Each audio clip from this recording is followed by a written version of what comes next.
Halo, selamat datang di Sekolah Online Teknik Otomotif. Dalam video kali ini saya akan menjelaskan komponen, fungsi, dan cara kerja diferensial tipe konvensional.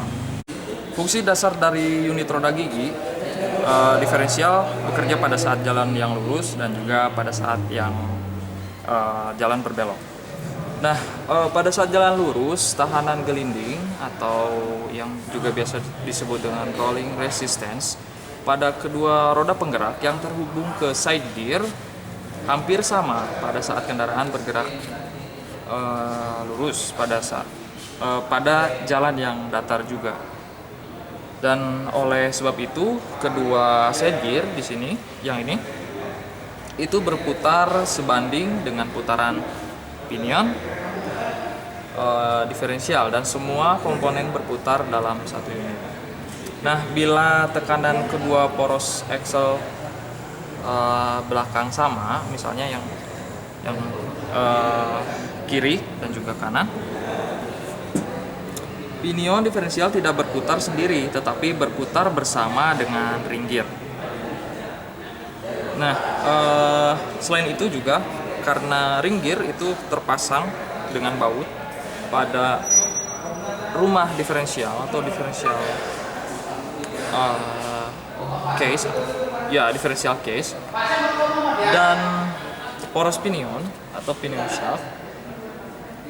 Nah, maka dengan demikian pinion diferensial hanya berfungsi untuk menghubungkan side gear bagian kiri dan kanan. Dengan demikian kedua side gear berputar satu unit dengan putaran pinion diferensial. Nah, menyebabkan kedua drive wheel berputar pada RPM yang sama. Kita lihat di sini pada saat dari propeller shaft memutarkan drive pinion memutarkan ring gear, dan ring gear terpasang rigid bersama dengan differential case. Dan pada differential case terpasang side gear dan juga pinion gear, dan pinion gear tersangga oleh pinion shaft. Nah, pada saat berputar, pemindahan daya, jika saya urutkan dari propeller shaft menuju drive pinion, dari drive pinion menuju ke ring gear, dari ring gear menuju ke differential case, dari differential case menuju ke pinion shaft, lalu dari pinion shaft menuju ke pinion gear, selanjutnya dari pinion gear menuju ke side gear, dan dari side gear menuju ke axle shaft, axle shaft kiri dan juga kanan. Nah, putaran side gear di sini sama seperti yang saya katakan sebelumnya, putarannya sama dengan jumlah putaran ring gear. Nah, misalnya ring gear berputar sebanyak misal 10 kali berputar, dan side gear kiri dan kanan juga berputar dengan jumlah yang sama, yaitu 10 putaran tepat. Nah, ini kejadian ini hanya pada saat tertentu, yaitu pada saat jalan yang lurus dan juga permukaan jalan yang rata. Dan selanjutnya adalah diferensial pada saat kondisi roda luar dan juga roda dalam pada saat membelok. Jadi misal membelok ke arah kiri. Nah, jadi roda bagian dalam yang ini, sedangkan roda yang luar yang ini. Pada saat membelok, roda kiri dan kanan itu berputar dengan kecepatan yang berbeda. Roda bagian luar, dalam hal ini adalah roda kanan belakang, itu berputar lebih cepat dibandingkan dengan roda kiri. Nah, diferensial mengakomodir atau memungkinkan perbedaan putaran roda kiri dan kanan dengan adanya konfigurasi roda gigi atau gear yang bertautan di sini, yaitu side gear dan juga pinion gear. Nah, pada saat kendaraan membelok atau turning, jarak tempuh roda bagian dalam itu lebih kecil seperti yang telah saya katakan sebelumnya, atau dengan kata lain busurnya lebih pendek daripada roda bagian luarnya. Nah, bila dibandingkan dengan kendaraan pada saat berjalan lurus, yang sebelumnya saya jelaskan, pada saat lurus, kecepatan putar side gear itu sama dengan ring gear. Side gear kiri dan juga kanan putarannya sama dengan ring gear.